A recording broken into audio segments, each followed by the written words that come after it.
I know why you're actually here. You just want free money. Well, good thing is, I can give that to you. Use the promo code BROADS at SeatGeek's checkout, and you will get a free $20.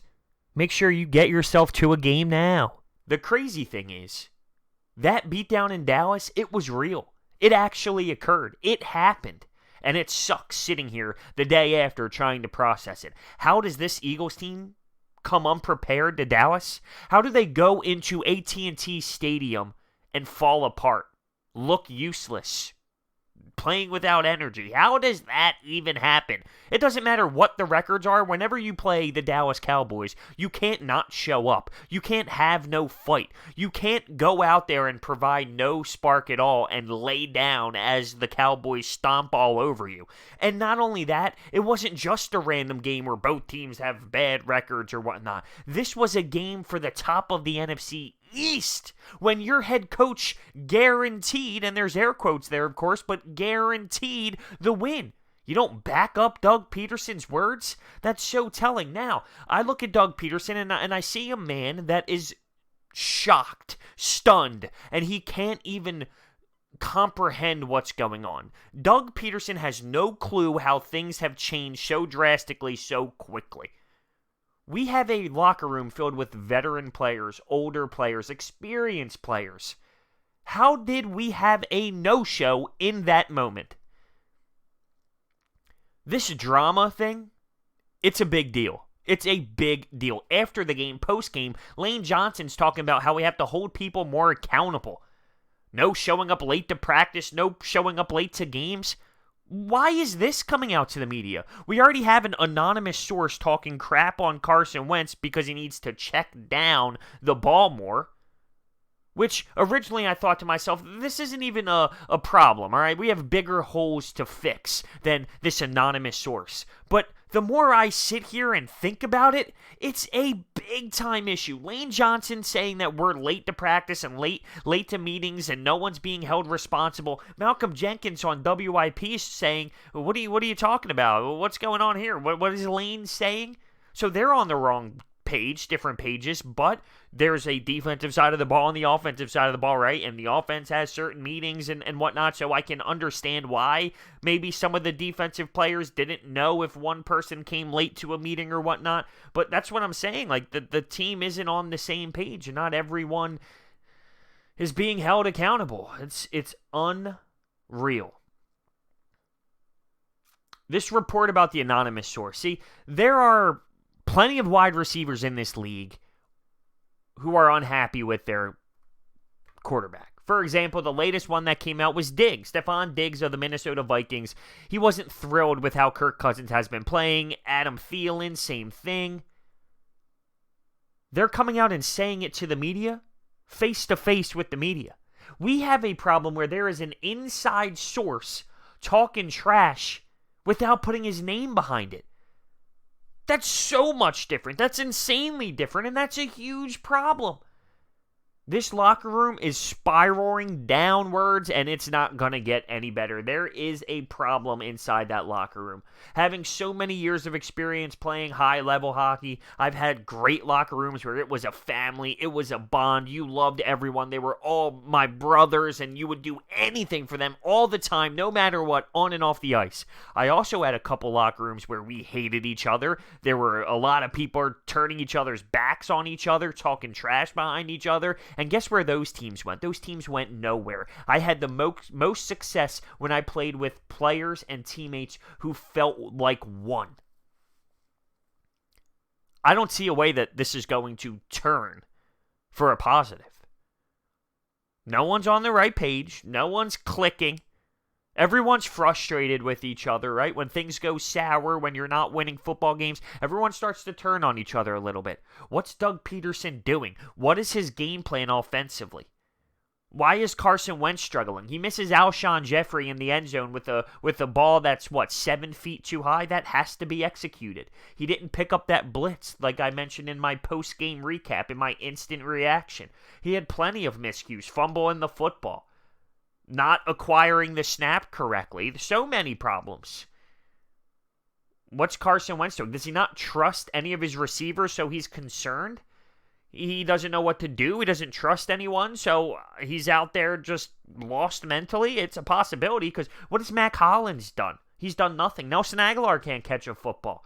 He's got to rely on Zach Ertz, who can't get open because of a double team, and now Sean Jeffrey. Now I go back to Doug Pederson's offense and say this guy has to find a way to get his playmakers the ball. That's what you do. You get your playmakers the ball.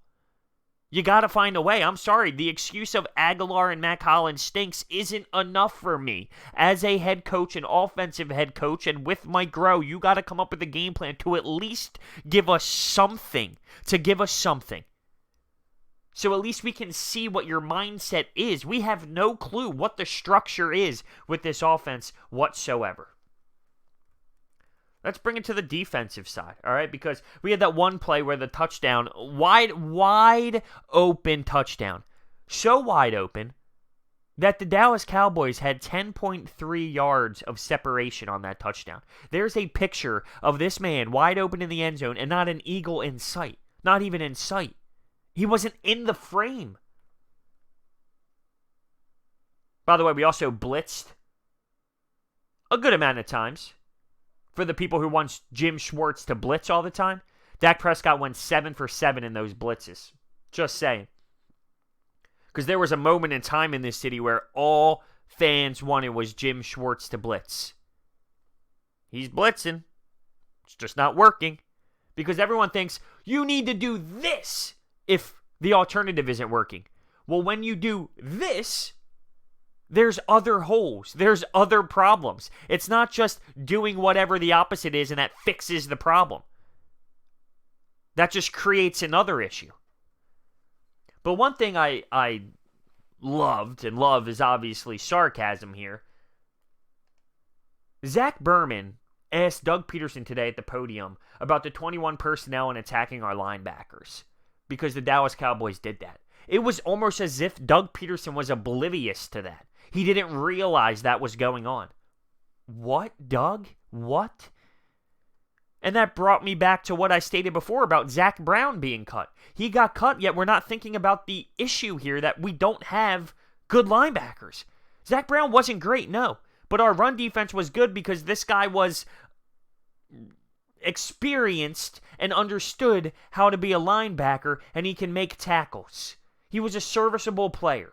And he was a reason why this run defense was pretty damn good. Cameron Grugier-Hill, Nate Gurry, that doesn't fly. TJ Edwards, that doesn't fly. Yet we released LJ Fort, and he's doing damage with the Ravens? That didn't work. Looks like we messed up on that one. And speaking of messed up, Doug was asked multiple times about Sidney Jones. Craig James playing over Sidney Jones? That's an issue. That's this organization showing you they know they made a mistake. They can't even put Sidney Jones out there on the field. It's a sickening place that we are at right now. But you need to accept it. I'm telling you, you accept it, and it's way easier to sleep at night. It's way easier to watch the games because your expectations drop. One thing I heard that was very interesting was, you know when a season starts, a football season starts, and there's a team that's 3-1, right? And you say, that team's not a 3-1 football team. They're way worse than that. Or a team's 4-1, 5-1. Oh, why is their record like that? They're not that good. Take a look at the Eagles' 3-4 record.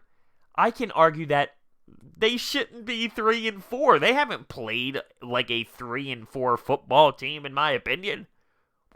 2-5, maybe? I don't think that's being harsh. I think that's being realistic.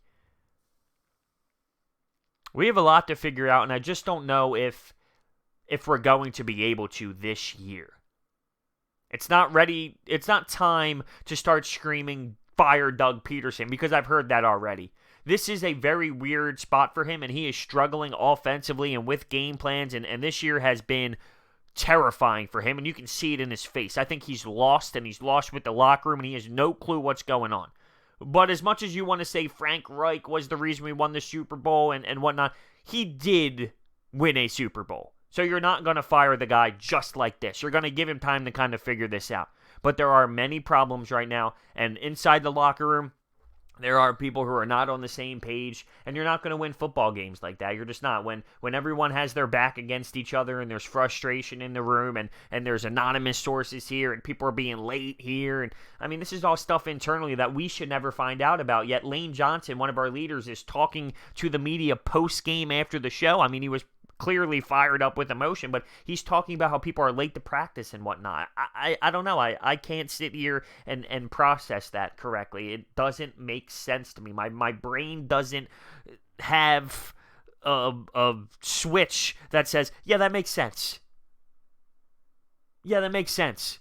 After a big-time loss, it makes sense for Lane Johnson to tell us, the fans, that people aren't on the same page. That kind of stuff should never get out to us. And we thought the locker room was so great a couple of years ago, and I'm sure it was way better than it was now, but maybe it wasn't as smooth as we thought, but things weren't getting leaked. When things get leaked, that's where the issues are.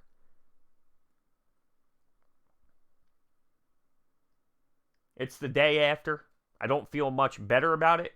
But once again, I kind of saw the loss coming. I didn't think it was coming in this fashion, but I knew it was coming. And one last thing. I know this is a hot discussion because Amari Cooper went to the Dallas Cowboys last year when they were 3-5 and it looked like everything was lost. So you have a lot of fans on the Eagles side wanting to make a big trade, wanting to get a big acquisition because that sparked the Dallas Cowboys. I don't think it's the same here.